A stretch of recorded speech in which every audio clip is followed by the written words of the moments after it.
Hey everybody, Nick Espinosa, your chief security fanatic here, and this is actually the second time that I am recording this video slash podcast slash radio segment, all that kind of stuff, because in Apple news, Apple is not trying to crush creativity. And I get the optics of their new commercial, but honestly, come on, people. Really. So if you don't know what's going on, this is essentially it. A few days ago, about 3 days ago, as I'm sitting here, Apple essentially released a commercial regarding their new iPad. Now, it runs 1 minute, 8 seconds long to the video that I found and tried to do in my original recording. And then YouTube blocked it because of copyright content, which I didn't even think about off the top of my head. But okay, here we are. So with that, in this commercial, what you see basically is, it looks like a warehouse. There's a pad. You can go find, for the record, this commercial on YouTube. I'm going to try and put it in the link in the messaging and all that kind of stuff when I post these videos, but just heads up to you on this. So with that, what you see essentially is basically a pad in a warehouse. Looks like a metal pad with everything that you could think of for human creativity. We're talking paints that you would use to paint, a piano there, a trumpet, an Asteroids video game, like the stand-up arcade game and all of that, sculptures, everything that basically makes human creativity. It's set to music,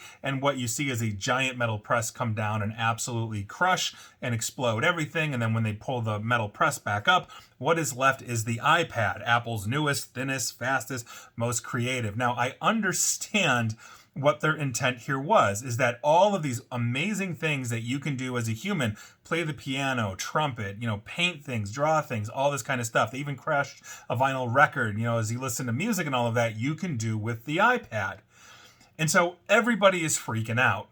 And so essentially what we are seeing here is critics calling Apple tone deaf for this, and several marketing experts are saying that the campaign's execution didn't land. This is according to ABC News, who interviewed a whole bunch of them, including Americus Reed II, very cool name, professor of marketing at Wharton School of Business, for Penn. Quote, "I had a really disturbing reaction to the ad. I understood conceptually what they were trying to do, but I think the way it came across is, here is technology crushing the life of that nostalgic sort of joy of former times," end quote. Now, I get what he is saying here in that sense, but at the same token, I don't think that was Apple's intent, even if it came off that way. Now, the ad also arrives during a time where many feel uncertain or fearful, and I think this is the crux of the complaint here. People are fearful about seeing their work or everyday routines either upset or replaced by technological advances, especially when we've got rapid commercialization of things like generative AI. Goldman Sachs did a study saying 300 million jobs will be affected, 30 million displaced, not to mention the fact that, you might like listening to vinyl and you don't want to switch to iTunes, those kinds of things. And so that's obviously a huge issue. So watching beloved items essentially get smashed and crushed into nothingness really doesn't help. And that's according to Reed and the others that were interviewed by ABC News. Now, several celebrities also were not a fan of this as well, including British actor Hugh Grant, who wrote on Twitter, essentially, quote, "the destruction of the human experience, courtesy of Silicon Valley." And okay, Hugh, I think that's a little bit much, but I get the sentiment. And here's the thing. I think Apple is not trying to crush human creativity. I think, like anybody else, they are run by humans. They respect if you can actually play a piano. I can. I wish I had the talent, or guitar, or trumpet, or paint a beautiful mural. I am a master at horrible stick figures.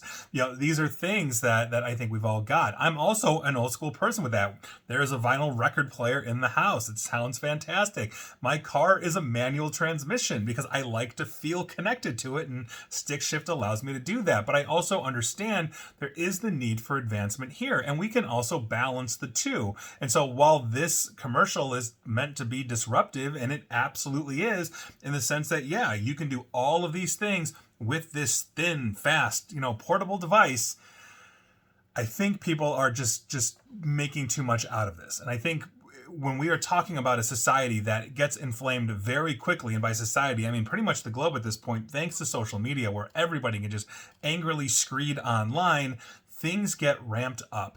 And by virtue of that, I think Apple right now is the victim of that. Now, again, whether you love or hate the commercial, that's where we're at. And so, like I said, I'll link the commercial in the comments or the post if I can, all that kind of stuff. Check it out for yourself. I'm expecting hate mail on this one because people are really riled up, but I think we just need to bring the temperature down and understand what Apple's trying to do. And if you're a longtime listener or follower of mine, you know I'm not really drinking the Apple Kool-Aid. I don't sit here bad-mouthing them at all, but at the same token, I'm not really an Apple user. It's not part of my ecosystem in my life. Phones, computers, tablets, all that kind of stuff. And so if it is, more power to you, but it's just not for me. And so I'm not sitting here, basically defending Apple because I'm some Apple fanboy. I really don't have their products in my life, but I think this is one of those things where I'm just looking at it from a technology standpoint and saying, yeah, I get what they're trying to do. And I think everybody just needs to take a step back because the iPad is not replacing you anytime soon. It's just a tool you can use to do all of these things. And if I need to create music and I don't know how to create music, that might be a good thing for me. I don't know, although I really wish I had the skill. So with that, that's all it is. And I'm just waiting for the incoming flack. And please like, share, follow me here on Facebook and Twitter at NickAESP, where you can angrily comment at me. Same with the comments at YouTube, where you should subscribe. And as always, stay safe, stay online, and please attempt to stay private. And please, everybody, let's just chill. Take care.